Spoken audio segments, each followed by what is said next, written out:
सास की बीमारी। शादी के ठीक बाद नेहा की सास की तबीयत बहुत खराब हो गई। बताइए क्या हुआ है आपको? बेटे की शादी थी तो थकान हो गई। मौसम बदल रहा है तो जुकाम और बुखार हो गया। ऊपर से बहू के घर का खाना पता नहीं कैसा था कि पेट भी खराब हो गया। खाना तो बहुत बढ़िया था डॉक्टर साहब, सारे रिश्तेदार तारीफ कर रहे थे। रोहित की माँ इतनी कमजोर है कि जरा से में बीमार पड़ जाती है। डॉक्टर साहब आप सारी जांच करके देखिए, मुझे ऐसी क्या बीमारी है कि मेरी तबीयत ठीक ही नहीं रहती। फिलहाल तो ज्यादा कुछ नहीं है, पहले आपके जुकाम बुखार और पेट का इलाज कर लेते हैं, फिर बाकी के टेस्ट करवा लेंगे। अभी आप ये दवाइयाँ ले आइए। पिताजी मैं डॉक्टर साहब को छोड़कर और दवाइयाँ लेकर आता हूँ। माँ जी तो बीमार थी, इसलिए नेहा ने किचन संभाल लिया। माँ जी अब आपकी तबीयत कैसी है? पहले से ठीक है। आप बैठिए, मैं खाना लगाती हूँ। तेरे बाबूजी और रोहित ने खाना खा लिया?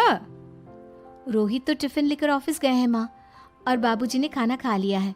आप शुरू कीजिए। यह क्या, खाने में इतना तेल इतने मसाले? अरे अभी अभी तो तबीयत ठीक हुई है मेरी, तुम क्या मुझे वापस बीमार करना चाहती हो?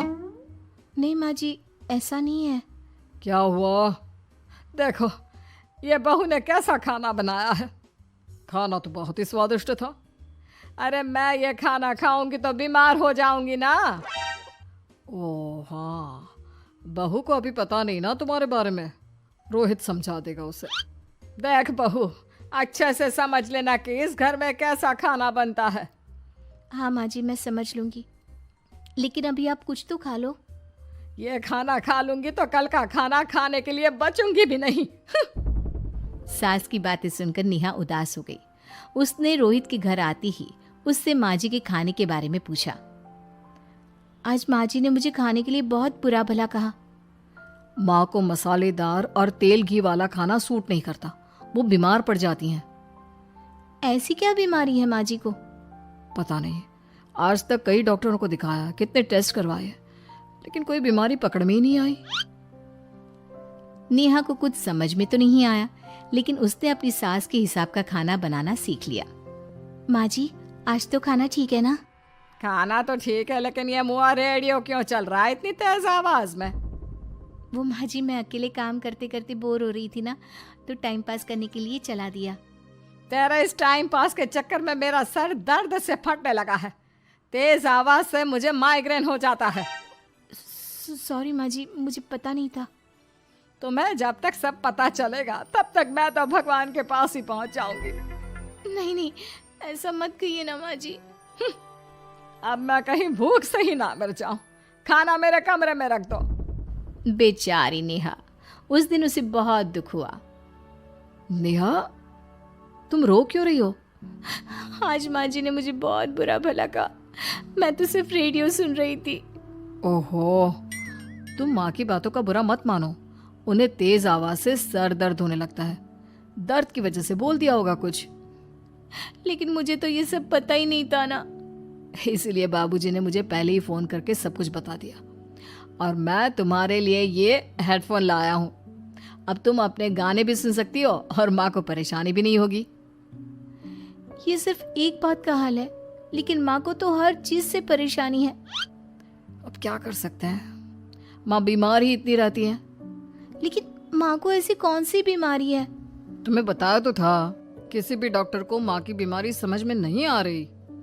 अब तुम भी ये सब सोचना छोड़ दो, ये हेडफोन लो और अपने पसंद के गाने सुनो। रोहित के गिफ्ट से नेहा की एक परेशानी तो दूर हो गई, लेकिन उसके मन में कई सवाल खड़े हो गए। आज मैं देर से उठाऊं या तुम जल्दी उठ गई? वो माँ जी को कल रात भर सर दर्द हुआ ना, तो जल्दी उठकर उनकी जगह मैंने पूजा कर दी। अरे वाह, अच्छा अच्छा, हे भगवान ये किसकी करामत है? ये तो माँ जी की आवाज है। चलो चल के देखते हैं। क्या हुआ माँ? अच्छा, यह घर में गुलाब कौन लाया? मुझे नहीं पता, मैं तो अभी उठा हूँ। माँ जी आप कल रात भर सो नहीं पाई, तो मैंने जल्दी उठकर पूजा पाठ किया। घर में फूल नहीं थे ना, तो मैं बाजार से गुलाब के फूल ले आई। नेहा, माँ को गुलाब के फूल की एलर्जी है। अब मुझे ये कैसे पता होगा? अच्छा, तुझे कुछ पता नहीं तो तू वही काम क्यों करती है जिससे मेरी तबीयत खराब हो जाए?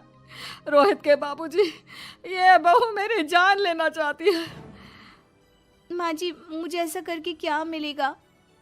वो तो तुझे ही पता, लेकिन कुछ तो है। रोहित की माँ, बस करो। बेचारी बहू को कुछ पता ही नहीं है, बस इसलिए उससे गलती हो जाती है। जाओ तुम कमरे में। बहू, तुम रोहित की माँ का बुरा मत मानो। वो अपनी बीमारियों से इतनी परेशान है कि उल्टा सीधा बोल देती है। नहीं नहीं बाबूजी, मुझे बुरा नहीं लग रहा, मुझे चिंता हो रही है माँ जी की बीमारी की। ये बताइए कि माँ जी को ऐसी प्रॉब्लम्स कब से होने लगी? शादी के 6-7 महीने बाद से। बाबूजी, तब घर का माहौल कैसा था? अरे भरा पूरा परिवार था। मेरे बाबूजी, माँ, काका, काकी, मेरे दोनों बड़े भाई, दोनों भाभियाँ, दोनों के 2-2 बच्चे हैं, एक छोटा भाई और एक बहन। सब साथ रहते थे। इतना बड़ा परिवार? हाँ, मैं जब 10 साल का हुआ ना, तब पापा का ट्रांसफर यहाँ हुआ। उसके पहले तक तो हमारी जॉइंट फैमिली ही थी। और माँ जी किस चीज से बीमार पड़ जाती हैं? जब तेज गर्मी हो, ठंड हो या ज्यादा बरसात हो जाए। जब माँ ज्यादा थक जाए, जैसे दिवाली पर घर की सफाई या कोई फंक्शन हो, या ज्यादा मेहमानों के आने से घर का काम बढ़ जाए। तेज म्यूजिक, तेज लाइट या ऐसी कोई तेज स्मेल आ जाए। तो माँ जी की ये बीमारी ठीक हो सकती है। कैसे? सब पता चल जाएगा। आप कल माँ जी की टेस्ट रिपोर्ट लेने जाने वाले हो ना? हाँ। तो सुनिए क्या करना है।